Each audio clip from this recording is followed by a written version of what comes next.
Selamat sore, salam sejahtera bagi kita semua, Ibu Bapak yang dikasihi Tuhan. Kita bersyukur karena boleh diperjumpakan lagi di dalam nama Tuhan lewat persekutuan bersama ibadah hari ini. Ibadah hari ini kita akan bersama-sama satu dalam hormat dan kemuliaan Tuhan.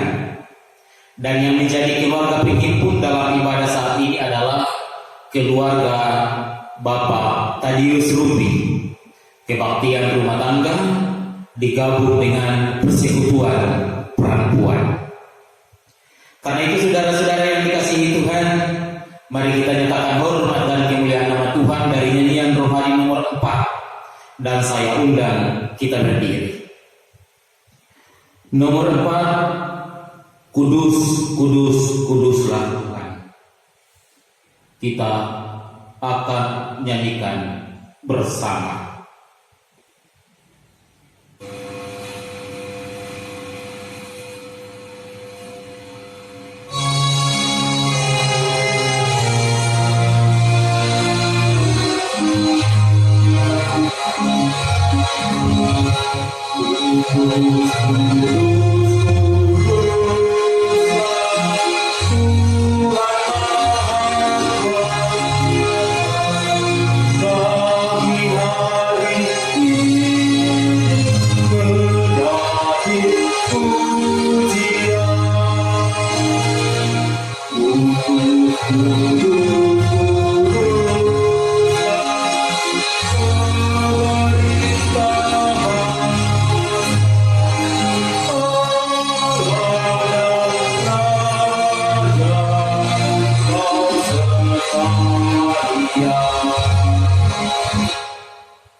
Pertolongan kepada kita dalam ibadah hari ini terjadi dalam kasih karunia Allah pemilik hidup ini. Turunlah anugerah salam damai sejahtera dari Allah di dalam Yesus dan Roh Kudus menguduskan jemaat sekalian. Amin. Silakan duduk kembali. Kekasih Kristus, hari demi hari yang kita boleh jalani ini, itu karena kemurahan dan kasih Tuhan. Karena itu, mari kita memuji kebesaran kasih dan penyertaan Tuhan dengan membuka nyanyian rohani nomor 11. Kami puji Engkau.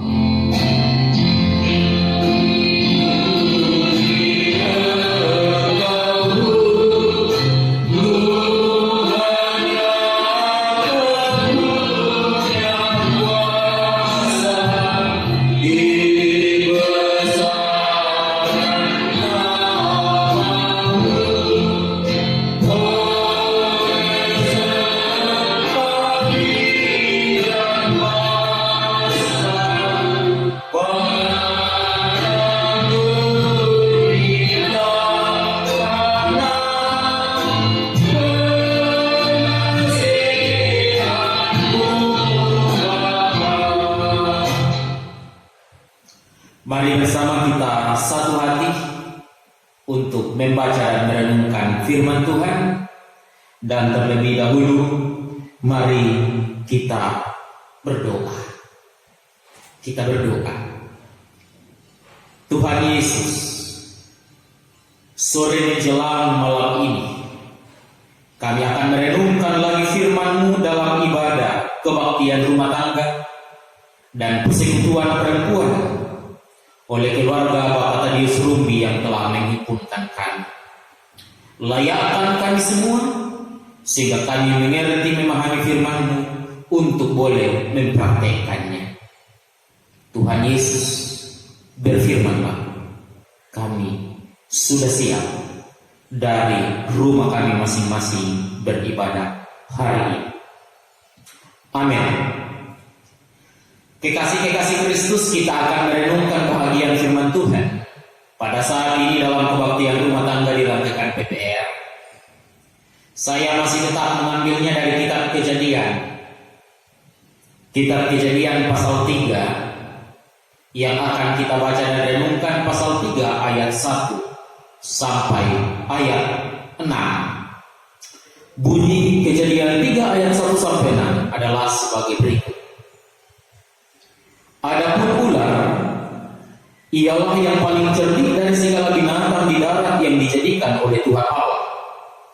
Ular itu berkata kepada perempuan itu, tentulah Allah berfirman, semua pohon dalam taman ini jangan kamu makan buahnya, bukan? Lalu sahut perempuan itu kepada ular itu, buah pohon-pohonan dalam taman ini boleh kami makan, tetapi tentang buah pohon yang ada di tengah-tengah taman, Allah berfirman, jangan kamu makan ataupun raba buah itu, nanti kamu mati. Tetapi ular itu berkata kepada perempuan itu, sekali-kali kamu tidak akan mati, tetapi Allah mengetahui bahwa pada waktu kamu memakannya, matamu akan terbuka dan kamu akan menjadi seperti Allah, tahu tentang yang baik dan yang jahat. Perempuan itu melihat bahwa pohon itu baik untuk dimakan dan sedap kelihatannya. Lagi pula pohon itu menarik hati karena memberi pengertian. Lalu ia mengambil dari buahnya dan memakannya, dan diberikannya juga kepada suaminya yang bersama-sama dengan dia, dan suaminya pun memakannya. Amin. Jemaat yang dikasihi Tuhan, jemaat yang berhimpun hari ini berhimpun dari rumah masing-masing dalam kebaktian rumah tangga.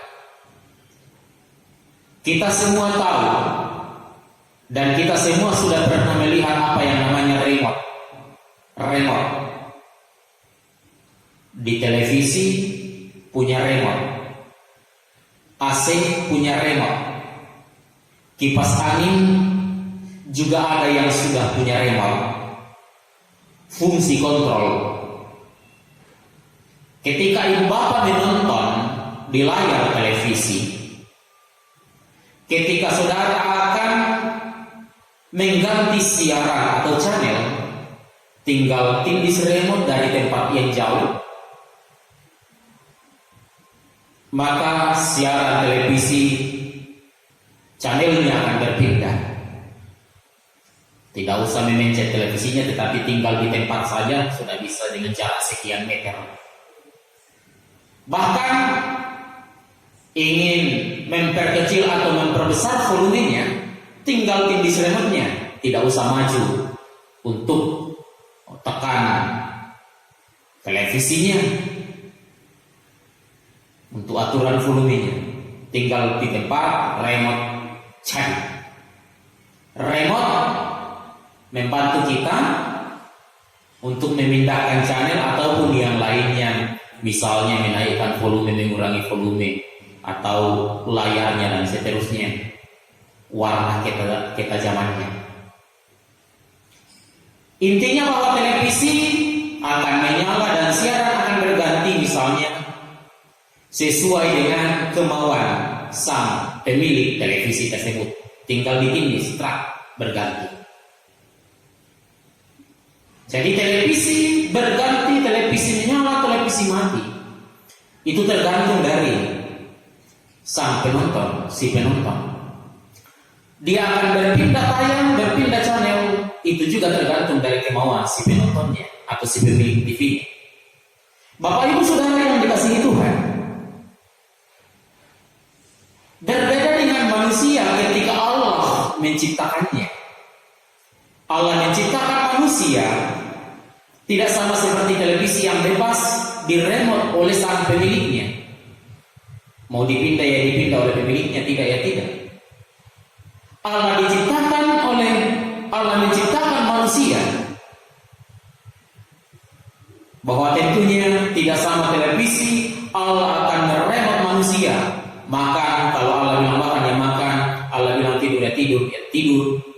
Oh tidak.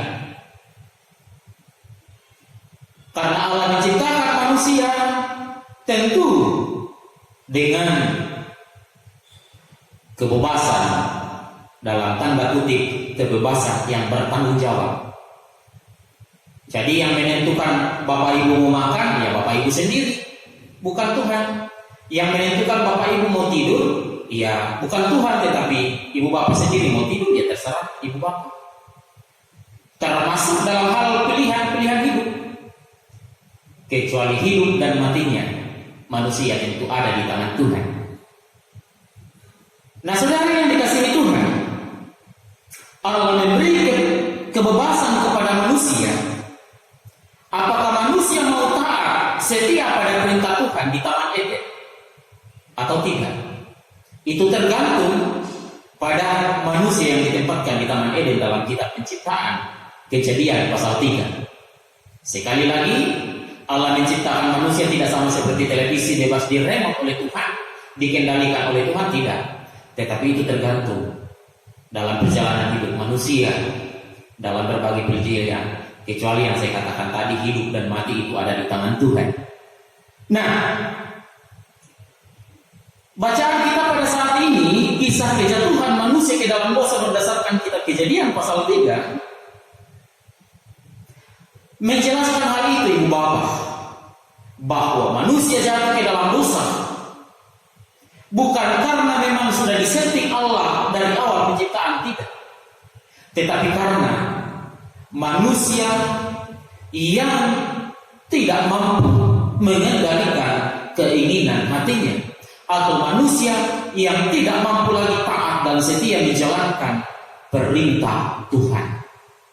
Dalam Kejadian 3 ayat 1 sampai 6 bacaan kita, ada beberapa hal yang perlu kita renungkan, saudara-saudara. Yang pertama, kita akan melihat dari tokoh ular. Ayat 1 mengatakan pasal 3, ular adalah binatang yang paling cerdik. Dan kemudian ular diperalat oleh iblis karena ia adalah cerdik. Cerdik itu memang dibutuhkan, saudara-saudara.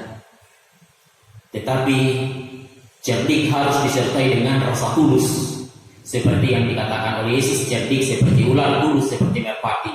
Karena kalau orang cerdik saja, ya itu bisa akan mengarah kepada tindakan-tindakan kejahatan. Akhirnya ular diperalat oleh iblis kecerdikannya, kemudian dipakai oleh iblis untuk menggoda dan menjatuhkan Hawa dan Adam ke dalam dosa.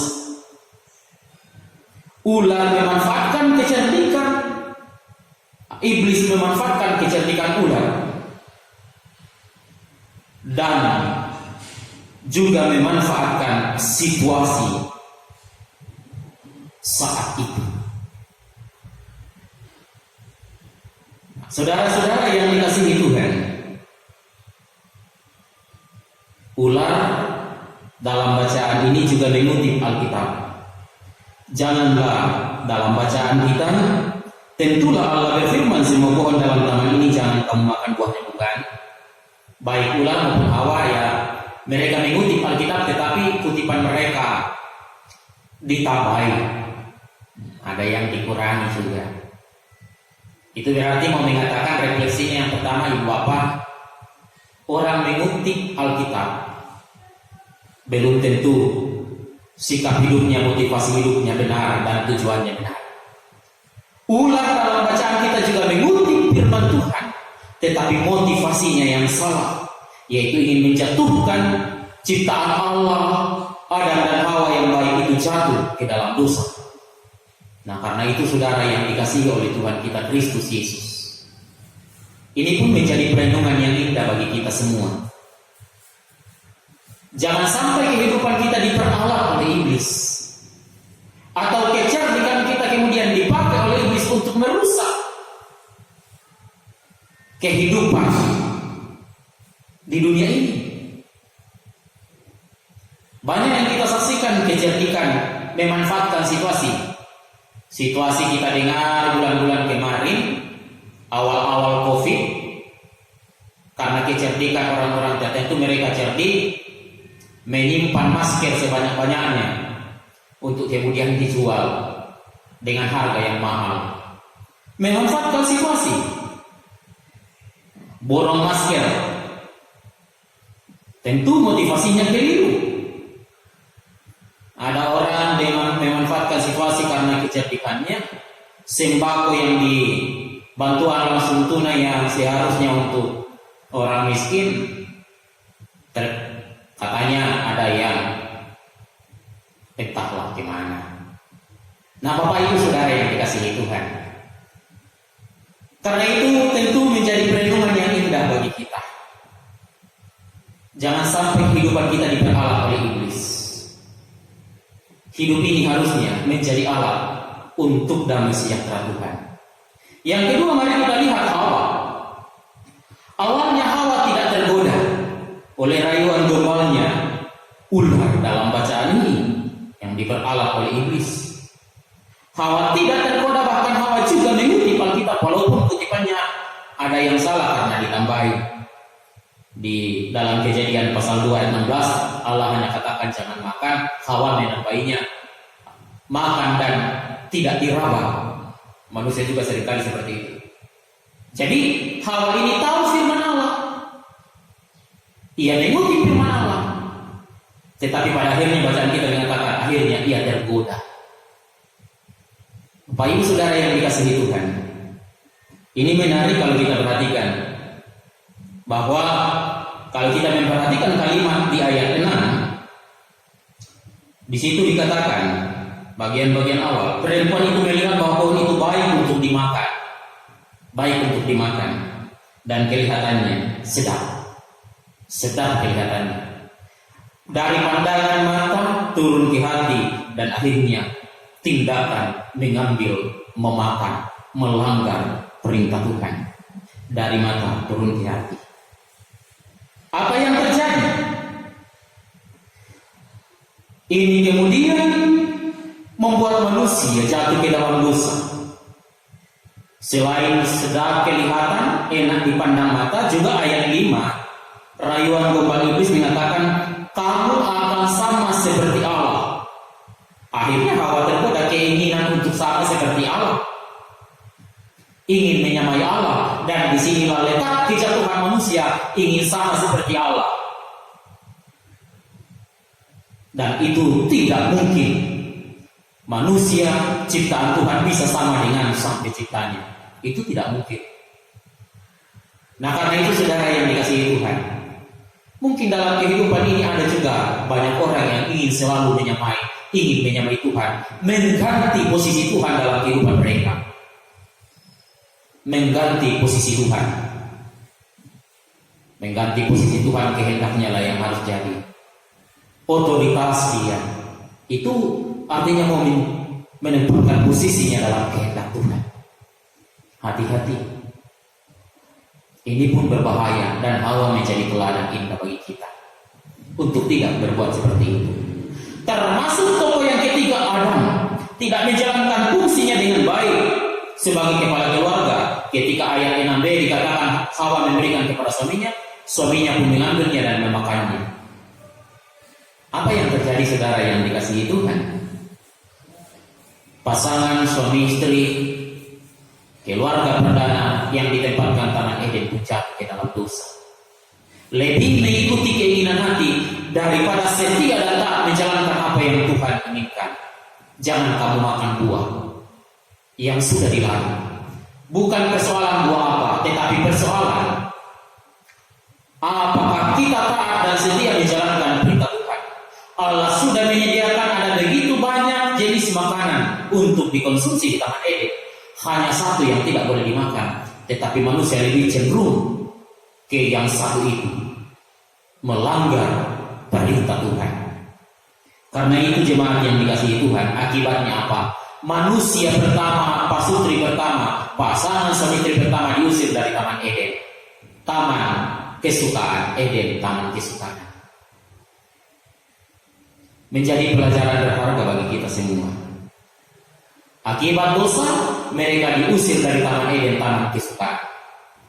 Tetapi dalam iman percaya kita, dosa itu sudah ditebus oleh Yesus Kristus di kayu salib.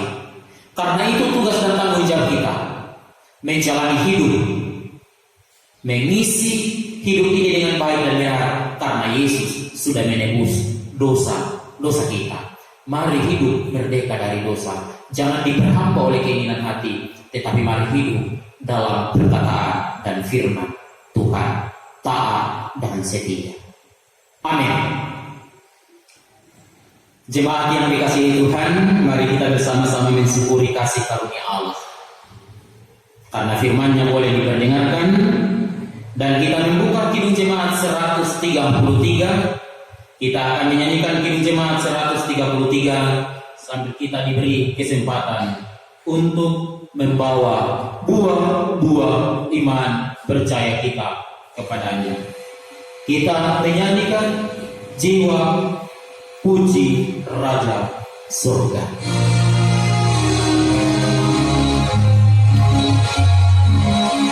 Jiwa puji Raja Surga, bawa persembahan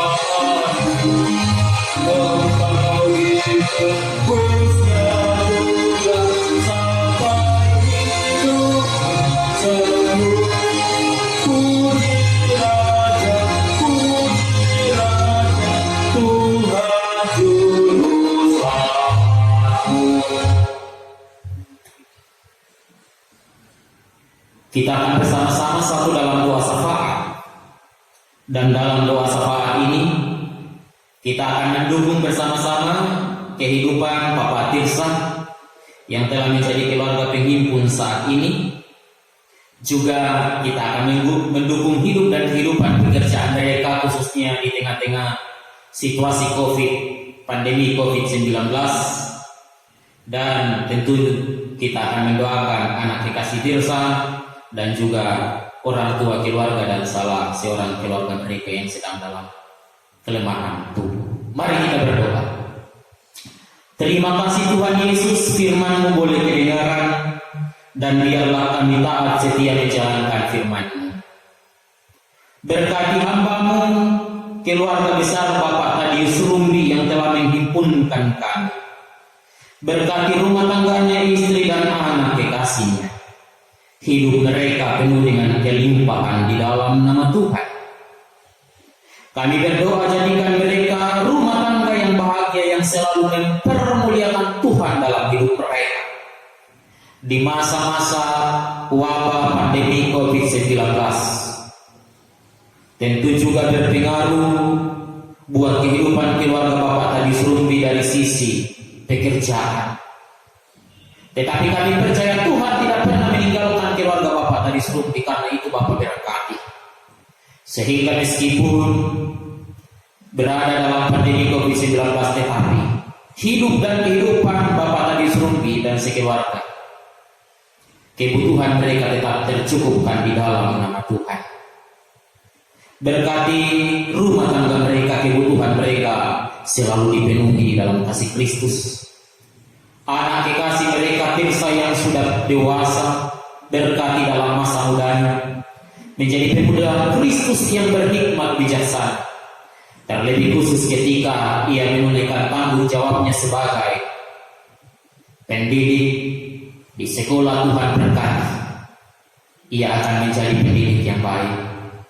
Jikalau di sekolahnya, di tempat ia mengajar saat ini, juga tentu karena wabah COVID banyak hal yang berpengaruh dalam pendidikan di tempat di mana dia mengajar. Tuhan berkati sekolah, atau Tuhan juga memberkati anak kekasih-Mu Tirsa, sehingga di dalam nama Tuhan ia akan tetap bersukacita meskipun banyak tantangan dan persoalan hidup, termasuk di tempat kerja, di sekolah di mana dia mengajar. Ia menjadi pemuda yang berhikmat. Berkati Pak Tadius, istri yang juga anggota majelis Jemaat Moria, mereka akan menjadi anggota majelis Jemaat Moria yang selalu bertanggung jawab kepada Tuhan. Bapa di surga, kami berdoa buat keluarga-keluarganya. Berkati setiap keluarga orang tua di mana saja mereka berada, termasuk di Makassar, di kampung halaman. Dimuliakanlah mereka di dalam Tuhan, terlebih buat anggota keluarga yang sedang dalam pergumulan sakit penyakit. Tuhan tetap memberkati hidupnya. Kami berdoa juga buat Bapak Daniel Kangkeng yang saat ini terbaring dalam sakit penyakitnya. Tuhan kiranya memberikan pemulihan dan kehidupan terbaik. Berkati persembahan syukur hari ini semua untuk kemuliaan Allah. Terima kasih Tuhan. Kami bersabar hanya di dalam Dikau Yesus yang sudah mengajar doa Bapa kami bersama demikian. Bapa kami di surga, dikuduskanlah nama-Mu. Datanglah kerajaan-Mu, jadilah kehendak-Mu di bumi seperti di surga. Berikanlah kami hari ini makanan kami yang secukupnya, dan ampuni kami akan kesalahan kami, seperti kami juga mengampuni orang yang bersalah kepada kami. Dan janganlah membawa kami ke dalam pencobaan, tetapi lepaskan kami dari yang jahat. Karena Engkau yang punya kerajaan dan kuasa dan kemuliaan sampai selama-lamanya. Amin. Kekasih-kekasih Kristus, kita akan menerima berkat Tuhan, dan saya undang kita berdiri. Kita akan menyanyikan penyanyian rohani 145.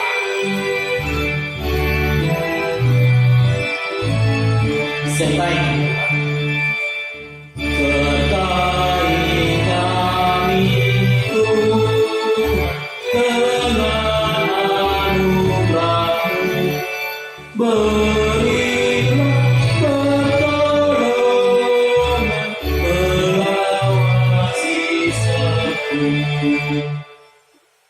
jemaat, jalani hidupmu dalam ketaatan dan kesetiaan, dan terimalah berkat dari Tuhan.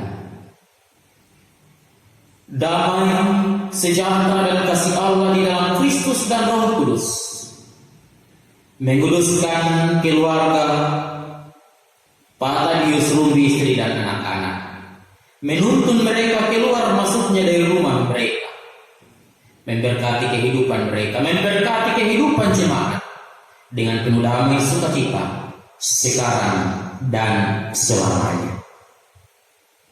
Amin. Kekasih-kekasih Kristus, demikian tatanan liturgi dalam ibadah ini. Terima kasih keluarga Bapak Tadius Rumbi yang telah menjadi keluarga penghimpun. Terima kasih untuk jemaat yang juga sudah boleh mengambil bagian dalam ibadah saat ini. Selamat malam.